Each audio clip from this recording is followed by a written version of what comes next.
আজ আমাদের ৩৯ দিন অতিবাহিত হয়েছে।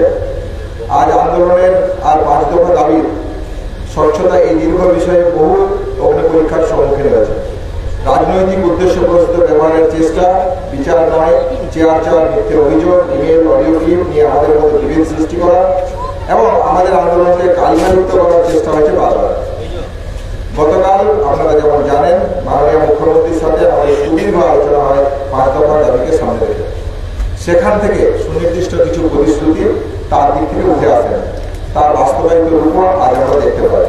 আমরা খুব স্পষ্টভাবে জানিয়েছি, অভয়ার ন্যায় বিচারের পথে যে বাধাগুলি ক্রমাগত এসছে এবং যার জন্য জাস্টিস আসতে এতটা দেরি হচ্ছে, ঠিক সেই কারণে আমরা CP, DCP north, DCP central, DSH এবং ডিএমই এই ৬ জনের বিরুদ্ধে পদক্ষেপের দাবি রেখেছিলাম। আমাদের আন্দোলনের চাপে তাদেরকে সরাতে বাধ্য হয়েছেন, এটা আন্দোলনের আংশিক জয় বলে আমরা মনে করি। কিন্তু প্রিন্সিপাল সেক্রেটারির প্রসঙ্গে কোনো সিদ্ধান্ত এই মিটিংয়ে নেওয়া হয়নি। মুখ্যমন্ত্রী এই বিষয়ে সদর্থক মৌখিক আশ্বাস দিলেও এ সম্বন্ধে কোনো পদক্ষেপ নেওয়া এখনো আমরা দেখতে পাইনি। সুরক্ষা বিষয়ে রাজ্যের সমস্ত পদক্ষেপ আজ সুপ্রিম কোর্টে ঘোষিত হয়েছে। রাজ্য সরকারের অপরাজিতা আইনের আড়ালে যে নারী বিদ্বেষ ও মধ্যযুগীয় মানসিকতা লুকিয়ে রয়েছে তা সুপ্রিম কোর্টের সামনে সুস্পষ্ট হয়েছে। রাত্রে ডিউটি না দিয়ে দিনে 12 ঘন্টার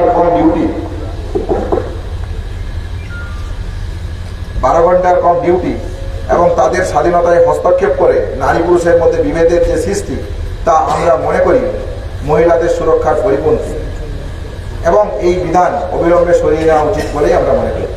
রাজ্যের সুরক্ষা সম্বন্ধে দ্বিতীয় পদক্ষেপ এবং 7 দিনের ট্রেনিংয়ের সিভিক ভলেন্টিয়ারদের নিয়োগ করা নিয়েও একেবারেই উপযুক্ত নয় তা আমরা মনে করি এবং যা সুপ্রিম কোর্টের সামনে স্পষ্টতই এসছে।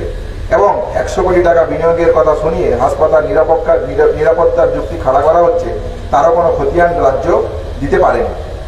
আমরা আমাদের 4 নম্বর দাবিতে আগেই বলেছিলাম, রোগী স্বার্থ তথা স্বাস্থ্য পরিষেবা সুনিশ্চিত না করা গেলে শুধুমাত্র নিরাপত্তা বাড়িয়ে হাসপাতালগুলিতে ডাক্তার, নার্স, স্বাস্থ্যকর্মীদের সুরক্ষা সুনিশ্চিত করা সম্ভব নয়। আমরা সেই জায়গা থেকেই কেন্দ্রীয় রেফারেল ব্যবস্থা সুনিশ্চিত করা, যথাযথ সংখ্যাতে নার্স, স্বাস্থ্যকর্মী জিডিএ নিয়োগ, চুক্তিভিত্তিক কর্মী নিয়োগ বন্ধ করে স্থায়ী কর্মী নিয়োগ, সমস্ত সিঙ্গেল পিক ব্যবস্থা চালু করা, পেশেন্ট কাউন্সিলিং এবং প্রফেশনাল কাউন্সিলিং নিয়োগ করার সহ একগুচ্ছ দাবি আগের মিটিংয়ে আমরা রেখেছিলাম। হাসপাতালগুলিতে বেড নিয়ে দুর্নীতি, জীবনদায়ী ওষুধ পাওয়ার যে সমস্যা, সাধারণ মানুষকে নিত্যদিন এগুলির সম্মুখীন হতে হয়। আমরা সুরাহা চাই এই সমস্ত সমস্যা। নিরাপত্তা সহ এই সমস্ত দাবিগুলিকে সমস্ত সরকারি হাসপাতাল এবং মেডিকেল কলেজগুলিতে লাগু করার জন্য আমরা কলেজ ভিত্তিক টাস্কফোর্স গঠনের দাবি জানিয়েছিলাম মুখ্যমন্ত্রীর কাছে। অথচ এই বিষয়ে আরও আলোচনা প্রয়োজন আছে বলে এই গুরুত্বপূর্ণ বিষয়টিকে শুধুমাত্র একটি রাজ্য স্তরের টাস্কফোর্স গঠনের আশ্বাস আমরা পেয়েছি। কি করে এই দাবিগুলো পূরণ হবে, কিভাবে টাস্কফোর্স মেডিকেল কলেজ এবং হাসপাতালগুলির বিভিন্ন স্তরে প্রয়োজনীয় রদবদল ঘটাবে, তা এখনো আমাদের কাছে অস্পষ্ট। আমরা চাই অবিলম্বে মুখ্যমন্ত্রীর প্রতিশ্রুতি অনুযায়ী রাজ্যভিত্তিক টাস্কফোর্স গঠন করার নোটিশ জারি করা হোক এবং তত্ত্বাবধানে প্রতিটি মেডিকেল কলেজ, হাসপাতাল স্তরে কলেজ ভিত্তিক টাস্কফোর্স গঠন করার এবং তাতে জুনিয়র ডাক্তারদের যথাযথ প্রতিনিধিত্ব প্রয়োজন। আমরা 5 নম্বর দাবিতে উল্লেখ করেছিলাম, কলেজে ভয়ের যে বাতাবরণ সৃষ্টি হয়েছে তা প্রতিহত করতে গেলে ছাত্রছাত্রী ইউনিয়ন এবং কলেজে আরডি রেসিডেন্ট ডক্টর অ্যাসোসিয়েশন সুনিশ্চিত করতে হবে। আমাদের অবস্থান মঞ্চে মুখ্যমন্ত্রী মৌখিকভাবে রোগী কল্যাণ সমিতিগুলিকে ভেঙে দেওয়ার ঘোষণা করলেও তা বাস্তবায়িত রূপ আমরা এখনো দেখতে পাইনি। কিভাবে নতুন করে এই সমিতিগুলোকে গঠন করা হবে তাও আমাদের কাছে স্পষ্ট হয়নি।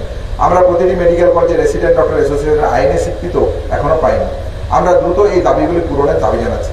আমরা চাইছি দ্রুত রাজ্য সরকারের পদক্ষেপ করে আলোচনার মাধ্যমে আমাদের উপরিক্ত দাবিগুলি পূরণ করা হোক। আমরা কাজে ফিরতে চাই। আমরা চাই অতি দ্রুততার সাথে এই অচল অবস্থা কাটবে।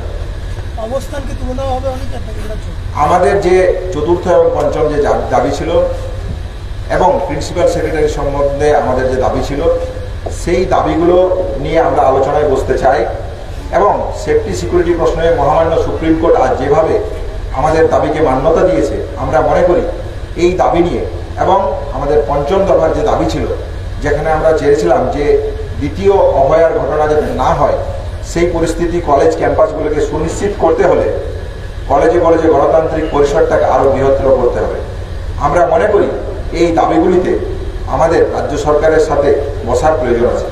সেই জায়গা থেকে আমরা মনে করি অতি দ্রুততার সাথে এই বসার আলোচনা করা হোক, যাতে আপনি যে প্রশ্ন করলেন সেই জায়গা থেকে আমরা অতি দ্রুততার সাথে কাজে ফিরতে পারি এবং সদর্থক ভূমিকা আমাদের দিক থেকে আমরা পালন করতে পারি। আমাদের দিক থেকে আমরা একটা ইনিশিয়েটিভের কথা ভাবছি এবং কাল সকালের মধ্যে, রাত্রে করলে একটা বিতর্ক সৃষ্টি হয়, তাই কাল সকালের মধ্যে আমরা আমাদের যা সুলিখিত এবং সুপত্র দাবি দেওয়া, চতুর্থ এবং পঞ্চম দাবি এবং প্রিন্সিপাল সেক্রেটারি প্রশ্নে আমাদের যা অবস্থান, সেগুলো নিয়ে দাবি সম্বলিত আমরা একটা দাবিপত্র পাঠাবো।